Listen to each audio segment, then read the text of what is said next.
नमस्कार, अनुराधाच रेसिपीमध्ये तुम्हा सर्वांचे पुन्हा एकदा नव्याने स्वागत आहे। तर आज मी तुमच्यासोबत मस्त अशी मसाला वांग्याची रेसिपी शेअर करणार आहे। तर चला तर मग रेसिपीला सुरुवात करूया। तर बघा, इथे अशी मस्त छोट्या आकाराची मी अगदी कोवळी अशी वांगी घेतलेली आहेत। छोट्या आकाराची वांगी घेतली की वांगी ही लवकर शिजतात। आता या वांग्यांना ना मधून 4 भागांमध्ये मी कट करून घेते आहे आणि वांगी कट करताना नक्की मध्ये बघून घ्यायची, कारण बऱ्याचदा ना वांगी ही किडकी निघतात। आता बघा, हे वांग किडलेलं आहे तर ते तिथे साईडला ठेवून आणि सर्व वांगी असे 4 भागात कट करून लगेचच पाण्यात टाकून घेऊ, कारण वांगी हे लगेच काळे पडतात।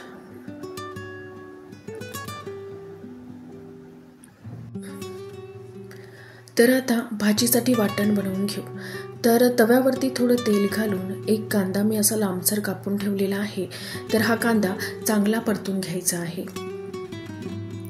तर इथे मी एक कांदा हा चांगला परतून घेते आहे। चांगला ब्राऊन होईपर्यंत, म्हणजे चांगला काळसर होईपर्यंत आपल्याला कांदा हा परतून घ्यायचा आहे।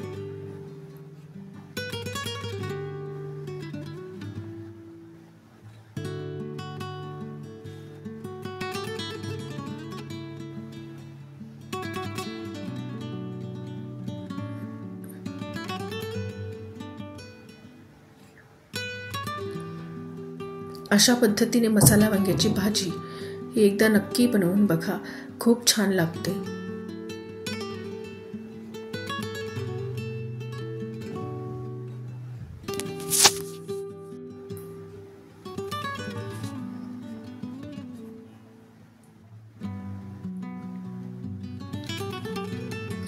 तर कांदा हा थोडा आपला ब्राऊन झाला आहे। आता याच्यामध्ये 5 ते 6 लसणाच्या पाकळ्या आणि अर्धा इंच अद्रकीचा तुकडा मी घेतलेला आहे आणि तो सुद्धा आपण या कांद्यासोबत परतून घेणार आहोत। आता कांदा, अद्रक, लसण आपली चांगली भाजलेली आहे। आता आपण याला तव्यावर थोडंसं साईडला करून घेऊन इथे मी खोबऱ्याचे तुकडे करून घेतले आहेत। आता हे खोबऱ्याचे तुकडे आपण चांगले भाजून घेणार आहोत। आणि इथे माझा कॅमेरा बंद पडला होता, तर अर्ध टमाटर मी इथे घातलेला आहे आणि ते सुद्धा याच्यासोबत आपण परतून घ्यायचं आहे। आता थोडीशी हरभऱ्याची डाळ मी घातली आहे आणि हरभऱ्याची डाळ ही चांगली ब्राऊन होईपर्यंत आपल्याला परतून घ्यायची आहे। डाळीमुळे भाजीला चांगला घट्टपणा येतो। तर आता सर्व मसाले चांगले मिक्स करून घ्यायचे आणि टोमॅटो हा चांगला सॉफ्ट झाला पाहिजे तोपर्यंत, म्हणजे 2 मिनिटासाठी आपल्याला सर्व मसाले मिक्स करून घ्यायचे आहेत। तर आपला भाजीसाठी लागणारा मसाला तर आता रेडी आहे। आता हे सर्व आपण थंड करून घेऊया आणि थंड झाल्यानंतर मग आपण याचं चांगलं असं वाटण करून घेऊ। तर आता मिक्सरच्या जारमध्ये मी हे सर्व मिश्रण घालती आहे आणि याच्यात भरपूर अशी कोथिंबीर घालून आणि थोडं पाणी घालून आपल्याला याची चांगली अशी पेस्ट करून घ्यायची आहे। तर बघा, आपलं भाजीसाठी लागणारं वाटण रेडी आहे।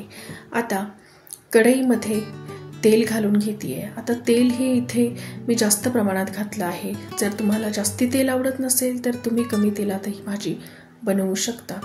भाजी खूप चविष्ट लागते। तर आता हे जे वाटण मी करून घेतलेलं आहे ते तेलामध्ये सोडून घेते आणि चांगलं थोडा आपल्या मसाल्याचा कलर चेंज होईपर्यंत आपल्याला मसाला हा परतून घ्यायचा आहे।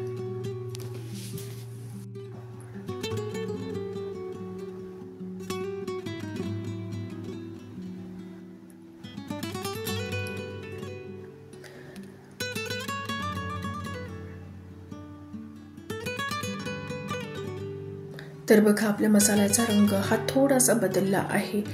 याला चांगलं हलवत आपल्याला परतून घ्यायचा आहे, नाहीतर मसाला हा खाली लागू शकतो। आता इथे मसाला आपला थोडा परतलेला आहे। आता आपण यामध्ये सुके मसाले घालून घेऊ। तर इथे 1 चमचा तिखट मी घातला आहे, अर्धा चमचा हळद घातली आहे आणि जवळपास 1 चमचा धनी पावडर घालून घेतला आहे।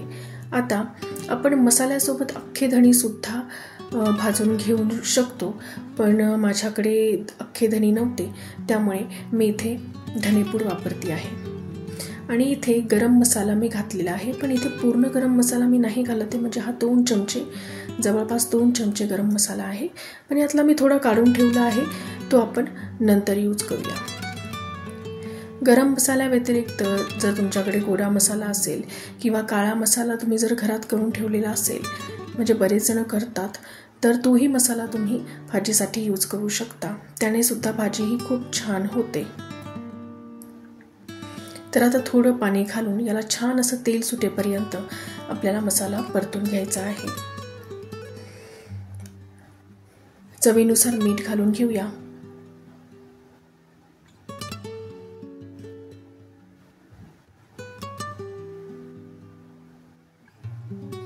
तर बघा, मसाल्याला छान असं साईडने तेल सुटलेलं आहे।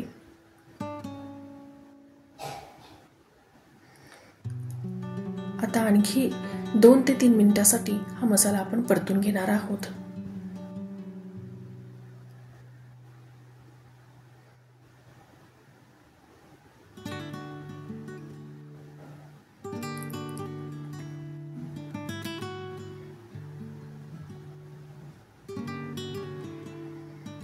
मसाला हा जेवढा चांगला परतेल तेवढी भाजी ही जास्ती चविष्ट बनते। आता थोडं अजून पाणी घालून हा मसाला परतून घेऊ, कारण मसाला हा खाली लागण्याची शक्यता असते, त्यामुळे थोडं पाणी घालून घेतेय।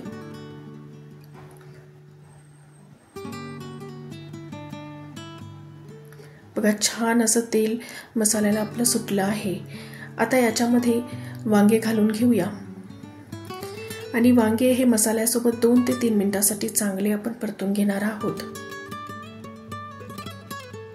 म्हणजे मसाला हा वांग्यांमध्ये चांगला मुरला पाहिजे।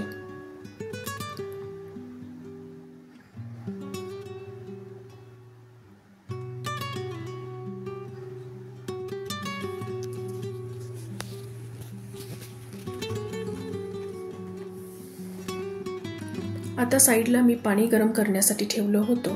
आता भाजीमध्ये आपण गरम पाणी घालणार आहोत।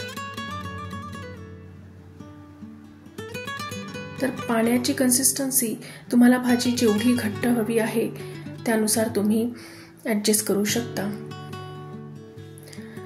तर यामध्ये आपण हरभऱ्याची डाळही घातलेली आहे, त्यामुळे भाजीला उकळी आल्यानंतर घट्टपणा येतो, त्याच्यामुळे थोडंसं अजून पाणी घालून घेतलं आहे। आता वरतून घालूया कोथिंबीर आणि वांगे चांगले गाळ होईपर्यंत आपल्याला भाजी ही शिजवून घ्यायची आहे।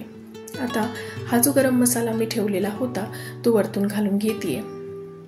वरतून गरम मसाला घातल्याने एक छान असा फ्लेवर भाजीला येतो आणि भाजीची टेस्ट अजून जास्ती वाढते। आता झाकण ठेवून आपण वांगे शिजेपर्यंत भाजी ही शिजवून घ्यायची आहे।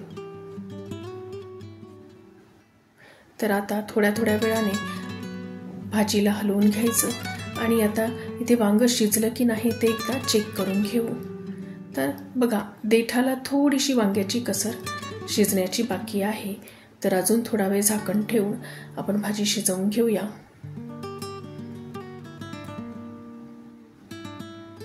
तर भाजी आपली एकदम रेडी आहे, वांगे सुद्धा मस्त असे शिजलेले आहेत। तर चला, तर आता गॅस बंद करू। जर तुम्हाला ही रेसिपी आवडली असेल तर प्लीज चॅनलला सबस्क्राईब नक्की करा। Thank you for watching.